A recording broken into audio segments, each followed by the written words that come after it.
Eight grade कक्षा 8 सामाजिक एवं राजनीतिक जीवन भाग 3 के अध्याय 5 न्यायपालिका से पहला प्रश्न शुरू करते हैं।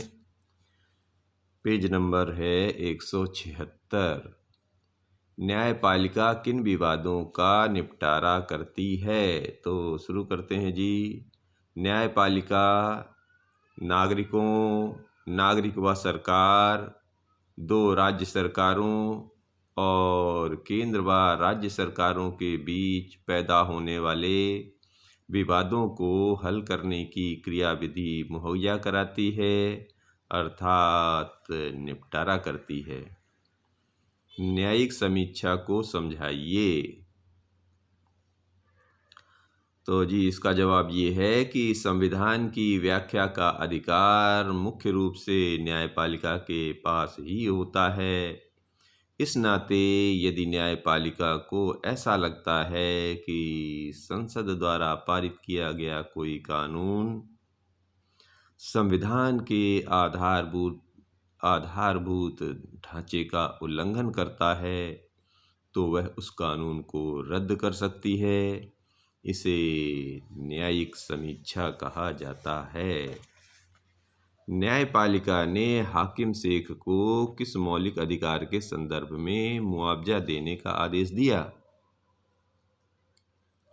तो जी इसका जवाब कुछ इस तरह लिखना है कि न्यायपालिका ने हाकिम शेख को संविधान के अनुच्छेद 21 के मौलिक अधिकार के संदर्भ में पश्चिम बंगाल सरकार को आदेश दिया कि वह अदालतों की लापरवाही के कारण हाकिम शेख को जो नुकसान हुआ है उसका मुआवजा दे।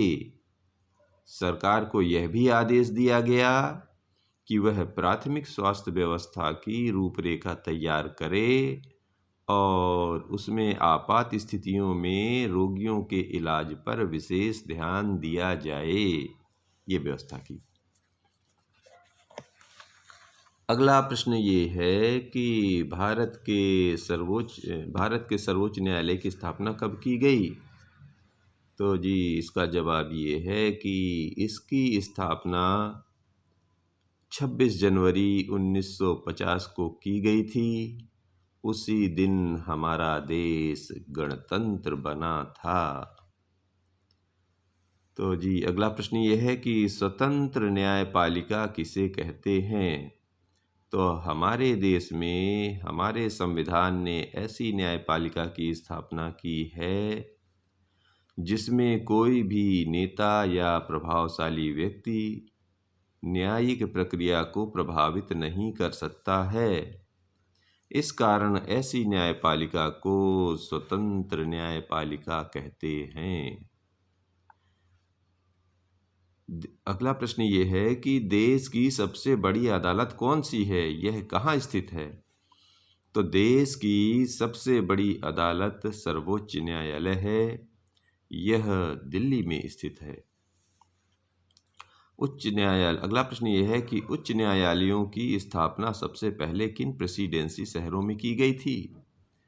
तो उच्च न्यायालयों की स्थापना सबसे पहले 1862 में कलकत्ता, बम्बई और मद्रास में की गई थी और ये तीनों प्रेसिडेंसी शहर थे।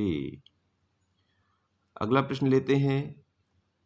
एकीकृत न्यायिक व्यवस्था से क्या आशय है? लिखिए।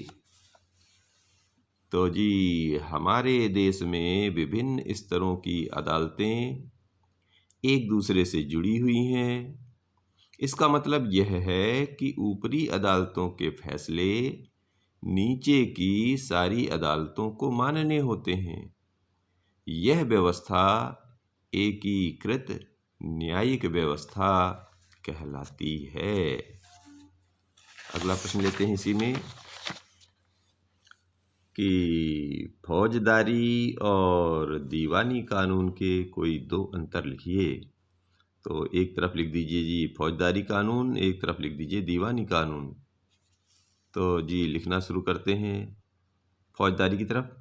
ये ऐसे व्यवहार या क्रियाओं से संबंधित है जिन्हें कानून में अपराध माना गया है। उदाहरण के लिए चोरी, दहेज के लिए औरत को तंग करना और हत्या आदि। दीवानी में लिख दीजिए। इसका संबंध व्यक्ति विशेष के अधिकारों के उल्लंघन या अवहेलना से होता है। उदाहरण के लिए जमीन की बिक्री, चीज़ों की खरीदारी, किराया, तलाक आदि से संबंधित विवाद। और दूसरा पॉइंट के रूप में लिखिए, इसमें सबसे पहले आमतौर पर प्रथम सूचना रिपोर्ट, जिसे प्राथमिकी या FIR भी कहते हैं, दर्ज कराई जाती है। इसके बाद पुलिस अपराध की जांच करती है और अदालत में केस फाइल करती है। और इधर लिख दीजिए, प्रभावित पक्ष की ओर से न्यायालय में एक याचिका दायर की जाती है।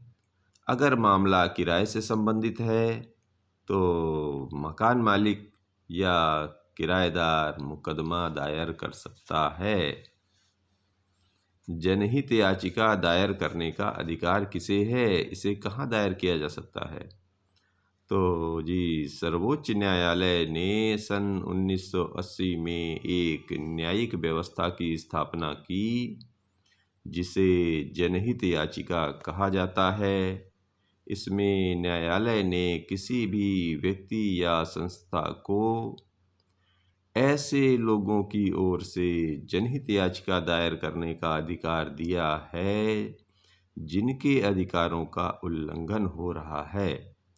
यह याचिका उच्च न्यायालय या सर्वोच्च न्यायालय में दायर की जा सकती है। जी, धन्यवाद।